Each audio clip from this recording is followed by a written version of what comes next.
చంద్రబాబు ప్రభుత్వం రాష్ట్రాన్ని రావణ కాష్టంలా మార్చిందని మండిపడ్డారు మాజీ మంత్రి అనిల్ కుమార్ యాదవ్. శ్రీవారి లడ్డూ ప్రసాదం దుష్ప్రచారంలో డైవర్షన్ కోసమే అంబటి, జోగి రమేష్ ఇళ్లపై దాడులు చేశారన్నారు. చంద్రబాబు, పవన్ కళ్యాణ్ ఫ్రస్ట్రేషన్లో ఉన్నారని, అందుకే అక్రమ కేసులు పెడుతూ దాడులకు దిగుతున్నారన్నారు. మరో 3 ఏళ్లు ఈ ఆటవిక పాలనను భరించేందుకు సిద్ధంగా ఉన్నామని, 2029లో రిటర్న్ గిఫ్ట్ తప్పకుండా ఇస్తామంటున్న అనిల్ కుమార్ యాదవ్తో మా ప్రతినిధి లోకేష్ ఫేస్ టు ఫేస్. శ్రీవారి లడ్డు వ్యవహారంలో దుష్ప్రచారాలు, అసత్యాల దగ్గర నుండి కూడా వైఎస్ఆర్సీపీకి సంబంధించినటువంటి మాజీ మంత్రుల ఇంట్లపైన దారులు, దాష్టికాలకు సంబంధించి మాట్లాడడానికి మాజీ మంత్రి అనిల్ కుమార్ యాదవ్ ఉన్నారు. సార్, ఎలా చూడాలి? రాష్ట్రం మొత్తం కూడా రావణ కాష్టంగా మారినటువంటి పరిస్థితి, అసత్యాలు, అబద్ధాలతో కూడా రాజ్యం వెళ్తడమే కాకుండా రౌడీ గోండాల చేత కూడా దాడులు చేయించినటువంటి ఘటనలు ఎలా చూడాలి?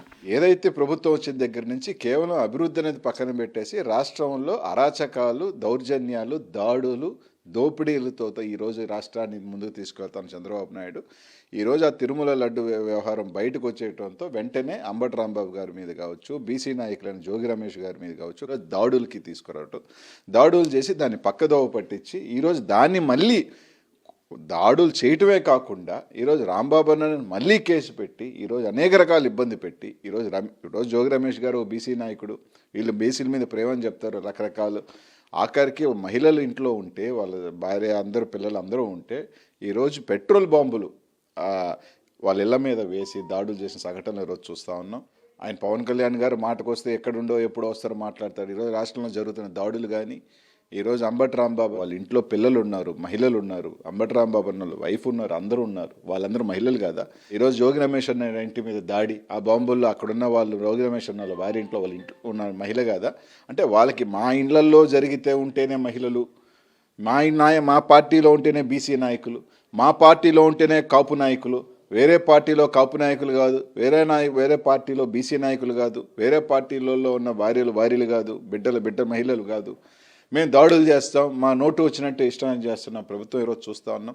ఒకటైతే చెప్తా ఉన్నాం, మీరు ప్రభుత్వం ఉంది, అధికారం ఉంది, మేము ఏం చేసినా చెల్లుబాటు అవుతుంది, మేము ఏదో చెప్పినట్టు మేము దాడులు చేస్తాం, మేము కేసులు పెడతాం, మేము అరెస్టులు చేయిస్తాం, మేము జైల్లో పెడతాం, అనేక దొంగ కేసులో పెడతాం, మేము ఏం చేసినా చెల్లుబాటు అవుతుంది అంటే రైట్.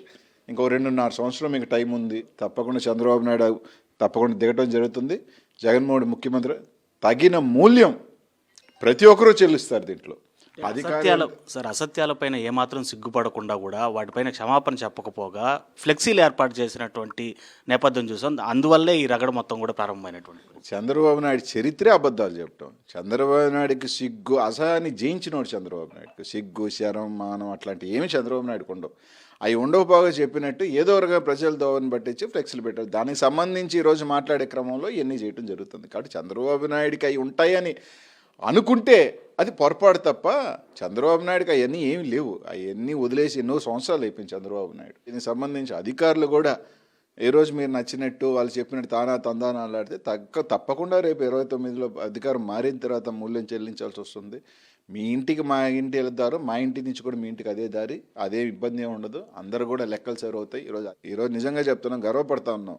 ఏ రోజు జగన్మోహన్ రెడ్డి గారు గత 5 సంవత్సరాలలో అట్లాంటి దాడులు పాల్గొనలేదు. ఒక సంస్కారంగా తాను అనుకున్న రీతిలో మంచి చేస్తూ ప్రజలకు మంచి చేయాలన్న ఆలోచనతో ముందుకెళ్ళి ఈ విధమైన దాడులతో, ఈ విధమైన దీంతో ఈరోజు ఎప్పుడు జరగలేదు. సో రేపు జగన్మోహన్ వచ్చిన తర్వాత ఇదే రకమైన ట్రీట్మెంట్ మాకు కావాలని మీరు కోరుకుంటుంటే ఆ భగవంతుడు ఆశీస్సులు తప్పకుండా అవన్నీ కూడా మీకు రిటర్న్గానే వస్తాయని చెప్పి తెలియజేస్తున్నాం. సో రాష్ట్రంలో ఆటవిక రాజ్యాన్ని పరిపాలిస్తున్నారు చంద్రబాబు. అసత్యాలు, అబద్ధాలతో, మోసపూరిత మాటలతో వెళ్తున్నటువంటి ఈ రాష్ట్రాన్ని రావణ కాష్టంగా మార్చడమే కాకుండా వైఎస్ఆర్సీపీ శ్రేణులపైన జరుగుతున్నటువంటి దాడులను మరో 3 సంవత్సరాలు కూడా భరించడానికి తాము సిద్ధంగా ఉన్నాం. రానున్నటువంటి 2029 ఎన్నికల్లో వైఎస్ఆర్సీపీ అంటే ఏంటో రుచి చూపించేటువంటి ప్రయత్నంలో తాము ఉన్నామని చెప్పి కూడా కేసులపైన కూడా ఏమాత్రం కూడా జంకేది లేదు, దానికి తలొగ్గేది లేదని చెప్పి కూడా మాజీ మంత్రి అనిల్ కుమార్ యాదవ్ చెప్తున్నటువంటి పరిస్థితి. వీడియో జర్నలిస్ట్ భద్రత, లోకేష్, సాక్షి టీవీ, నెల్లూరు.